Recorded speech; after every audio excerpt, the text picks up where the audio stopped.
सब लोग को जय हिंद। आज जो हम लोग बात करने वाले हैं वो इम्पोर्टेंट क्वेश्चंस के बारे में बात करने वाले हैं। जो भी एस्पिरेंट या फिर जो भी विद्यार्थी जो गवर्नमेंट एग्जामिनेशन की प्रिपरेशन करता है या फिर भारतीय नागरिक है तो उनके पास इन पांचों सवालों के जवाब का होना अनिवार्य है। अब क्वेश्चन नंबर 1 ये है कि यदि आपके या किसी और भी व्यक्ति को पुलिस ऑफिसर गिरफ्तार कर लेता है, किसी भी कारणवश गिरफ्तार कर लेता है, क्योंकि पुलिस ऑफिसर का ड्यूटी होता है कि वह 24 घंटे के अंतर में संबंधित कोर्ट या न्यायालय में क्या करेगा, प्रस्तुत करेगा, पेश करेगा। लेकिन यदि वो पुलिस ऑफिसर ऐसा ना करे तब आप क्या करेंगे? Question number 1। क्वेश्चन नंबर 2 ये है कि यदि कोई ऐसा सक्षम अधिकारी, फॉर एग्जांपल के लिए तहसीलदार, आप गए तहसीलदार आपकी ज़मीन संबंधित काम के लिए, लेकिन वो तहसीलदार किसी भी कारणवश आपके डॉक्यूमेंट पे हस्ताक्षर नहीं करता, बहुत लंबे समय से नहीं कर पा रहे हैं, राइट? हर बार जाते हो आप, हर बार बहाना बना देता है, तब आप क्या करेंगे? Question number 2। क्वेश्चन नंबर 3 ये है कि यदि आपके साथ किसी व्यक्ति के साथ में विवाद हुआ और आपने उस वाद को किसी न्यायालय में सबमिट किया, राइट, वाद दायर किया, तो जब वाद दायर किया तब बाद में आपको मालूम पड़ता है कि जिस न्यायालय में आपने वाद को संस्थित किया है, वाद को डाला है, वह न्यायालय तो कॉम्पिटेंट या सक्षम ही नहीं है उस वाद को देखने के लिए, फिर आप क्या करेंगे? अब चौथा क्वेश्चन ये है कि यदि किसी असक्षम न्यायालय ने, जिसके पास में उस वाद को देखने की शक्ति नहीं थी, उस न्यायालय ने आपके वाद पर निर्णय दे दिया है, तब आप क्या करेंगे?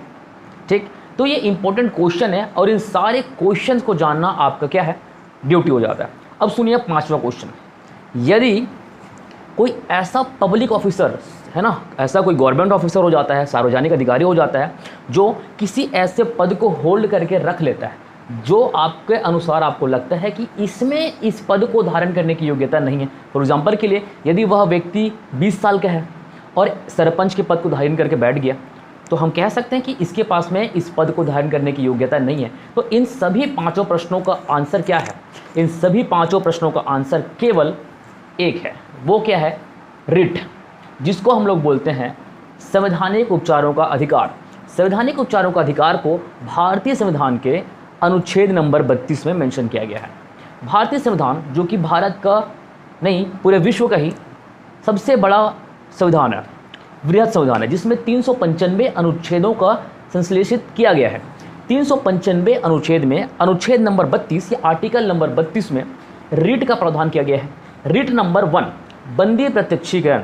बंदी प्रत्यक्षीकरण का मतलब ये होता है कि जो व्यक्ति को पुलिस गिरफ्तार करके लेकर गई थी, 24 घंटे में उसने कोर्ट में उसको प्रस्तुत नहीं किया है, 2 दिन हो गया, 2 दिन हो गया, 3 दिन हो गया, तब आप क्या करेंगे? तब आपके पास ये अधिकार होता है कि आप आर्टिकल नंबर 32 के तहत एक वाइट पेपर में अपने सारे प्रावधान को लिखेंगे, सारी बातों को लिखेंगे और सुप्रीम कोर्ट को क्या कर देंगे? फैक्स कर देंगे, पोस्ट कर देंगे।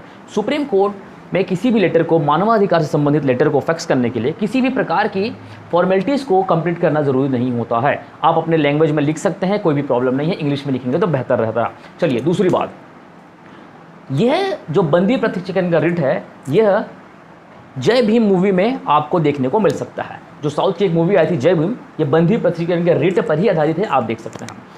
सेकेंड, यदि कोई ऐसा ऑफिसर जो किसी दूसरे पोस्ट को होल्ड करके रखता है, इसका भी आप क्या लगा सकते हैं? रिट लगा सकते हैं अनुच्छेद नंबर 32 में। ठीक, अगर कोई वाद ऐसे न्यायालय में आपने सबमिट कर दिया है जिसके पास सक्षमता ही नहीं है, तब आप क्या करेंगे? रिट लगाएंगे। यदि कोई ऐसा कोर्ट जिसने शक्ति ना होने के बाद भी उस वाद में क्या दे दिया? निर्णय दे दिया, तब भी आप क्या लगाएंगे? रिट लगाएंगे। रिट क्या होता है? एक प्रकार का लेटर होता है जिसमें आप सुप्रीम कोर्ट को क्या करते हैं?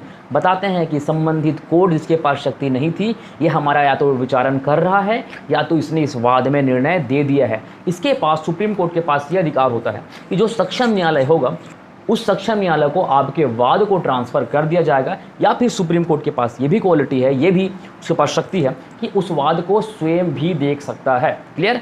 तो इन 5 क्वेश्चंस में सभी प्रश्नों का उत्तर एक ही है कि आप आर्टिकल नंबर 32 का प्रयोग करके सुप्रीम कोर्ट को संज्ञान दे सकते हैं और सुप्रीम कोर्ट सारे मैटर्स को देख सकता है। आई होप आप लोग को ये सारी जानकारी अच्छी लगी होगी और वो सारे जानकारी या अपडेट्स जो आपके डेली लाइफ से संबंधित है आपको इस वीडियो और ऑडियो के क्लिप के माध्यम से मिलता रहेगा। Thank you so much. जय हिंद, जय भारत, जय